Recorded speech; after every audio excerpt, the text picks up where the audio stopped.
10th 11th 12th supplementary எக்ஸாமுக்கான result எல்லாம் வந்துருச்சு. இப்போ ஒரிஜினல் மார்க் ஷீட் எப்போ இஷ்யூ பண்ணுவாங்க அப்படின்னா அக்டோபர் 2nd வீக் ரிலீஸ் பண்ணுவாங்க.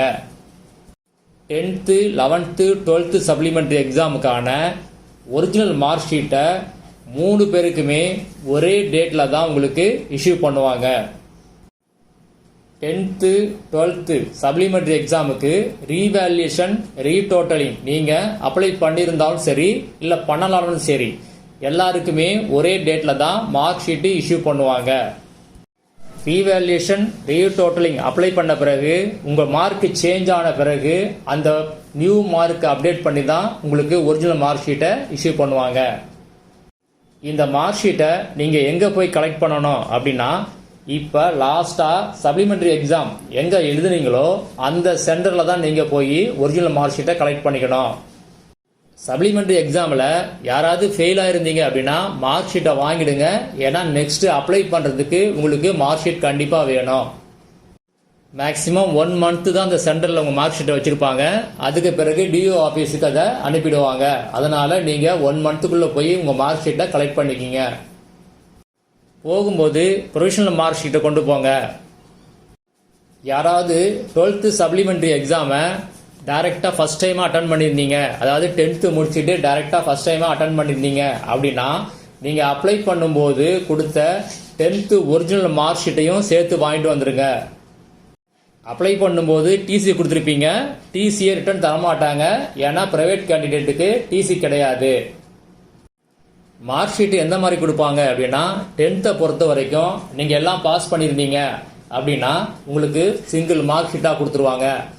Suppose arrear candidate supplement exam எழுதிருந்தீங்க அப்படின்னா எந்த சப்ஜெக்ட் நீங்கள் அட்டன் பண்ணீங்களோ அந்த சப்ஜெக்ட்டுக்கு மட்டும்தான் உங்களுக்கு மார்க் ஷீட் கொடுப்பாங்க. நீங்கள் ஆல் பாஸ் ஆன பிறகு தான் உங்களுக்கு சிங்கிள் மார்க் ஷீட்டாக கொடுப்பாங்க. 12th ஸ்டூடெண்ட்டை பொறுத்த வரைக்கும் நீங்கள் நியூ பேட்டர்ன், அதாவது 600 மார்க் பேட்டர்னில் நீங்கள் எழுதிருந்தீங்க அப்படின்னா ஆல் பாஸ் அப்படின்னா சிங்கிள் மார்க் ஷீட் கொடுப்பாங்க. இல்லைன்னா இப்போ சப்ளிமெண்ட்ரி எக்ஸாமில் எந்த எக்ஸாம் அட்டன் பண்ணீங்களோ அந்த சப்ஜெக்ட்டுக்கு மட்டும்தான் உங்களுக்கு மார்க் ஷீட் தருவாங்க. ஓல்டு பேட்டர்ன், அதாவது 1200 மார்க்குக்கு நீங்கள் படிச்சிருந்தீங்க அப்படின்னா உங்களுக்கு பர்மனன்ட் ரிஜிஸ்டர் நம்பர், அதாவது நிரந்தர பதிவு எண் அப்படின்னு இருக்கும் பாருங்க, உங்கள் மார்க் ஷீட்டில் இருக்கும். அதேமாதிரி ஹால் டிக்கெட்டில் இருக்கும். அதேமாதிரி ப்ரொவிஷனல் மார்க் ஷீட்லையும் இருக்கும். அந்த மாதிரி பர்மனன்ட் ரிஜிஸ்டர் நம்பர் இருந்துச்சு அப்படின்னா உங்களுக்கு ஆல் பாஸ் அப்படின்னா சிங்கிள் மார்க் ஷீட் கொடுப்பாங்க.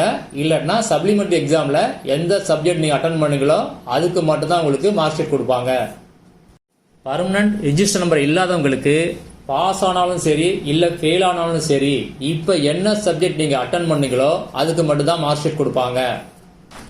11th 12th சப்ளிமெண்ட்ரி எக்ஸாம், அதாவது 11th அரியர் கேண்டிடேட் இவங்களுக்கு எப்படி மார்க் ஷீட் இஷ்யூ பண்ணுவாங்க அப்படின்னா நீங்கள் 11thலையும் 12thலையும் எல்லாம் பாஸ் பண்ணிட்டீங்க அப்படின்னா தனித்தனி மார்க் ஷீட், அதாவது 11th தனியாக 12th தனியாக மார்க் ஷீட் கொடுப்பாங்க.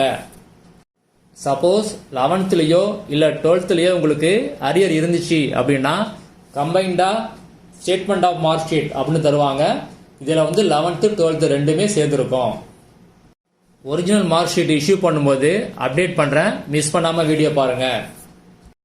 உங்களுக்கு வேற ஏதாவது டவுட் இருந்துச்சு அப்படின்னா வீடியோ டிஸ்கிரிப்ஷனில் லிங்க் கொடுத்துருக்கேன். அதில் வீடியோ லிஸ்ட்லாம் இருக்குது. ஒரு தடவை நீங்கள் உள்ளே போய் செக் பண்ணி பார்த்துங்க.